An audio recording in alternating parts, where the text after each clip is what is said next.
So I finally finished playing Red Dead Redemption 2. Admittedly, I finished it a while ago, but here is some of the thoughts that I have about playing that game. There's so much to unpack and discuss with Red Dead 2. It's such a big game that I kind of need to divide it into two videos. Look, I ain't want a part of this. The first one, this one, that's going to talk about the world that Rockstar has created. And the second video is going to be about the story which Rockstar was trying to tell. Was you followed? No. Was you followed? I said no. Okay. What is your problem? So, let's start with the world. World building is crazy hard, especially for video games. There's a reason it can take years to make an open world game. The difference with a TV show or going to the movies is that you are passively viewing this world. That's not to diminish the work which the director, the writer, and the crew have put into their creation. Because these stories are being told passively, only the bits that you see need to be considered. However, it can be more meticulously crafted than a lot of video game worlds are out there. Nobody's saying that Mario has a hugely elaborate world. Areas, huge areas of the world can be left out, or glossed over and ignored entirely. Last time you watched a movie, did you ever wonder what was behind that corner which the camera traveled past? It doesn't really matter, because you can't go back and have a look. There can be nothing there. There probably is nothing there, other than maybe some more crew or the rest of the soundstage. This is not true in modern video games, and especially in open world video games. The reason for this is that the player can run around, exploring every single nook and cranny. This world needs to hold up to scrutiny.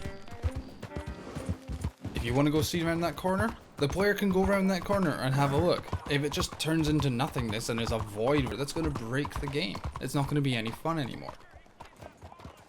And so to tell a good story in an open world environment is an incredibly tricky thing to pull off. A lot of how well the story is told depends on the world which surrounds the player. A strong world will hold up the story, because if it doesn't, everything will start to fall apart. You're surrounded. When Rockstar started making Red Dead Redemption 2, they knew this. I mean, of course they did. This is Rockstar. Open world games are what they do. From GTA 3 to LA Noire to GTA 5, Rockstar knows how to do open worlds. But for Red Dead Redemption 2, they decided to dial it up a notch. This world has been so well crafted and so well designed that while the main story is of course the centerpiece of all of this, I was wondering when you'd be back.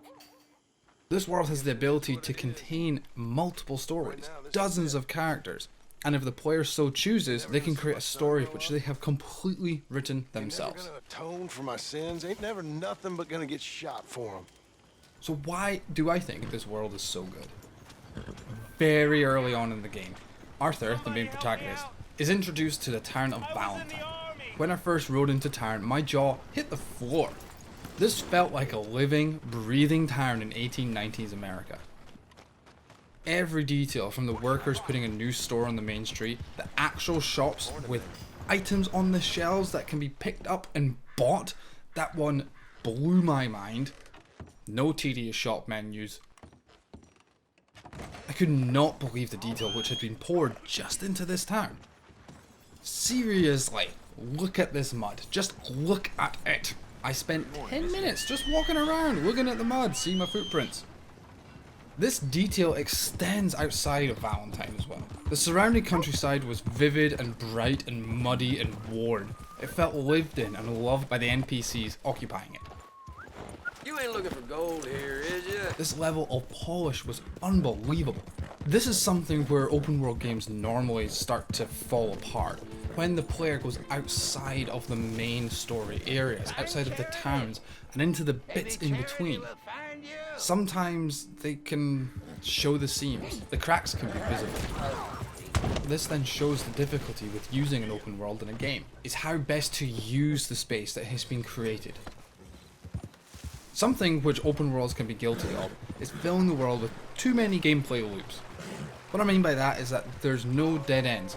Every house has a quest in it. Every path leads to a new area. There are things hidden in every nook and cranny.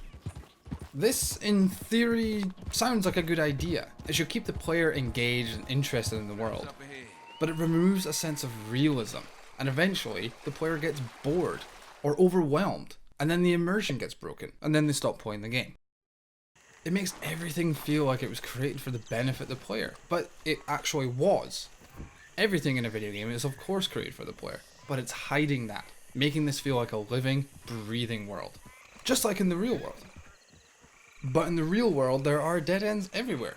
Every path does not lead to a new quest or a new item. Sometimes you reach nothing. Balance is the key. Put too much in the world and it feels lifeless, unfinished, boring.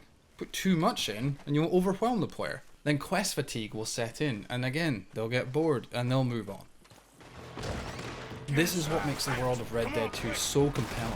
You can absolutely travel between the story missions, trying to race through the story as fast as possible, never really paying attention to the world, only focusing on what needs to be done.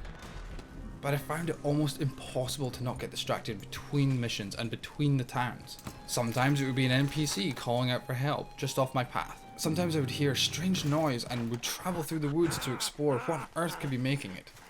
And sometimes I'd just be traveling along and I would get attacked by a cougar. Each of these adds to this world immersion, adds another layer of polish. Rockstar managed to balance this world perfectly. There are so many quests and missions and characters. There's also huge open areas, houses which are empty and will always remain empty. There are even areas where NPCs will just go about their daily business, paying no real attention to the player or anything else that the player is doing, just living. I simultaneously felt like I was playing an important part in this world, but I also felt that if I turned the game off, the world would keep going without me. Rockstar had put Arthur, and by extension myself, in the center of its world. But that's just like real life. We are the center of our own little worlds, but the world will keep spinning even if we're not in it. Sometimes when I booted the game back up, I almost expected the world to have changed, for something new to have happened in my absence. Now that's not to say this world were perfect. If you look really hard, you can start to see the man behind the curtain, pulling the strings. Of course. But the player will really have to look to see this. New York? Plus, that's not the point. We play games to suspend our disbelief, to escape the real world, to become something which normally wouldn't be possible. Like a cowboy in 1890s America.